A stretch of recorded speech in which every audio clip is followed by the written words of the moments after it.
2020 has been a terrible year, and there has been much to look forward to, but when I first saw images of this watch months ago, I was so excited to see it hands-on, and today's the day. What's going on, guys? Welcome back to my channel. My name is Anthony, and this is Watch With Me. Today we are doing a hands-on review of the Breitling Superocean Heritage 57. This is a fantastic watch, and I knew just looking at photos it was going to be amazing on the wrist. Before we get into that, a wristwatch check. Today I am wearing my Rolex Samara. This is a 168000. This is the transitional model, only made for 9 months. I'm not wearing my Daytona because unfortunately that watch is sold. If you haven't seen that video, go ahead and click up there. You can go ahead and watch it. But enough of all that, let's get into the review. So the Superocean Heritage has been a very popular line, and I'll go ahead and even say that it is probably the most popular watch line that Breitling produces today. The Superocean Heritage, originally just the Superocean, first came out in the 1950s, and still to this day it is the most sought after and rare vintage watch you can get from Breitling. Some of these vintage watches can be seen for $20, $30, and even upwards almost to $40,000 on the secondary market. Now the Superocean Heritage was a great watch. It was first released, I believe, in the 2000s, maybe slightly earlier than that, and it is still in production today. The newer version, the Superocean Heritage 2, is a fantastic watch. They integrated a new ceramic bezel, and they even use an in-house movement. And I use the air quotes for in-house because it is a collaboration with Breitling and Tudor. They're actually using Tudor's in-house movement. But the new Superocean Heritage 57 is a fantastic watch. This new one has this beautiful concave bezel. It has a raised sapphire crystal, and it has a somewhat integrated Milanese or mesh bracelet that fits so well on the wrist. This watch is 52 millimeters, but as you can see on my wrist, it wears so well.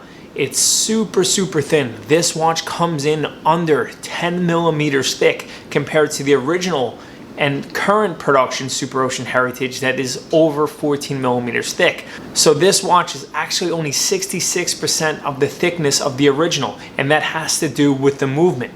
Now, unfortunately, the new Superocean Heritage 57 does not have that in-house Tudor movement. It has a caliber 10 movement from Breitling, which is an ETA 2892 that has been completely modified by Breitling so it can be a certified chronometer. The reason why they went with the ETA 2892 versus the Tudor in-house movement, or even a 2824, which is your most typical three-hand movement from ETA, is because of the thickness. The 2892 is a much thinner movement, and that helps this watch stay under 10 millimeters thick. Even though this watch doesn't have the Tudor movement, it is very close in price compared to the Superocean Heritage 2. It is only $150 less, and you're not getting that 70-hour power reserve from the Tudor movement. You're getting a normal 42-hour power reserve. So from there, you're going to have to decide what's more important to you. You are getting a ceramic bezel. You are getting a 42 millimeter watch from Breitling with a rotating bezel. The new 57 version is a bi-directional bezel. It has no clicking and can be turned either way compared to the Superocean Heritage 2, which is a unidirectional clicking bezel. Now, I will go ahead and say that this watch, aesthetics alone, I think is worth the price of $48.35, which I believe is the price. The Superocean is just under $5,000. It's $49.85, so right, just about $150 difference. They look comparable, but they wear extremely different. I would say if you're going to compare it to Tudor, one is very much the Black Bay, and one is very much the Black Bay 58. The 58 being a 39 millimeter, much thinner. That would be more comparable to the new 57. One of the things I love about Breitling's new direction is George Kern really has his finger on the pulse of the watch community. His new releases that are much more vintage inspired are really speaking to the watch collectors, and he knows that. I love these variations. They've done a black version, they've done a blue version, they've done kind of a rainbow limited edition version.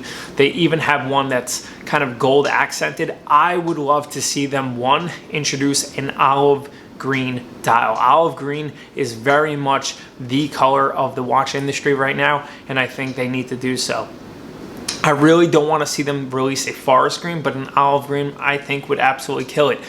Also a true gilt dial, so I would love to see not only gold accents, but all the lettering on the dial actually be gold, but with a regular black bezel, and even throw maybe a red indicator up at top. I think that'd be a fantastic look. They could even go a little bit crazier, maybe do a salmon dial with a black bezel, something really cool like that, or a faded gray bezel with a salmon dial. I think would be very cool.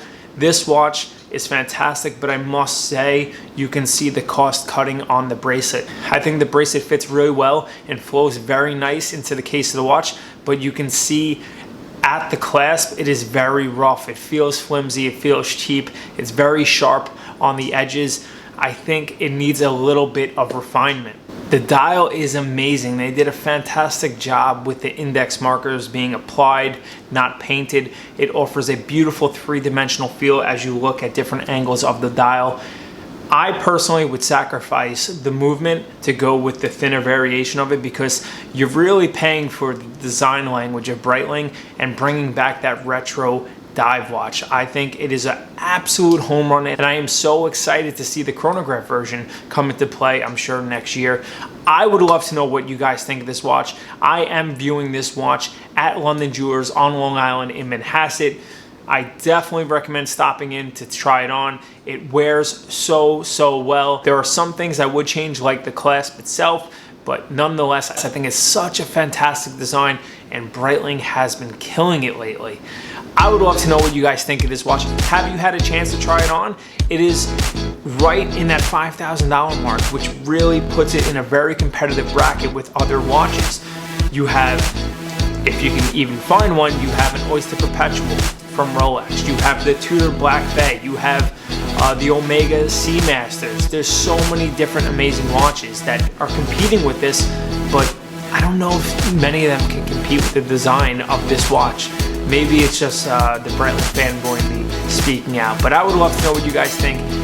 If you stayed this long, thank you so much for watching. I am so stoked to be sitting in front of the camera again. Do me a favor, if you like this video, or if you like Breitling, smash that thumbs up. Let me know that you're liking the video, and until next time, guys, take it easy.